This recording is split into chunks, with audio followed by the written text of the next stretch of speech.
हम अपनी कल्पना से कोई योजना बनाते हैं। वो योजना वाकई बहुत काम की होती है, उसे हम बहुत उत्साह से आरंभ करते हैं, लेकिन उस पर थोड़ा सा काम करके हम अचानक उसको विराम दे देते हैं। ऐसी अनेक आधी अधूरी योजनाएं आपके पास भी होंगी जिन्हें आपने पूरे जोर शोर के साथ आरंभ तो किया, लेकिन उसे उसके परिणाम तक नहीं पहुंचाया, और पूरी कल्पना, पूरी योजना एक नाकाम सोच के रूप में सामने आती है। आपने कभी विचार किया है कि ऐसा क्यों होता है?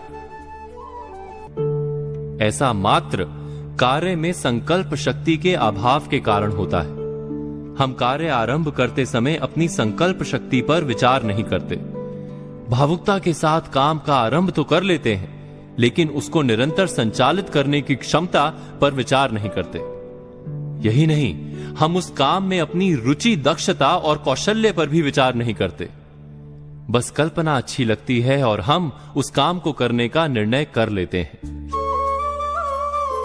ऐसा जब जब और जहां जहां होगा, कार्य अधूरा छूटेगा ही, क्योंकि कार्य वही पूर्ण होता है जहां कौशल्य पूर्ण लगन, तब पूर्ण रुचि और संकल्प शक्ति का सही मेल हो।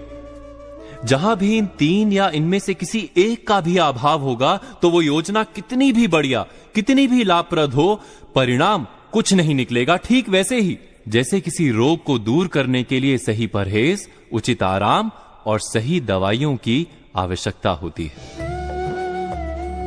आगे से किसी भी कार्य के आरंभ के पहले अपनी संकल्प शक्ति, लगन और रुचि पर अवश्य विचार कीजिएगा।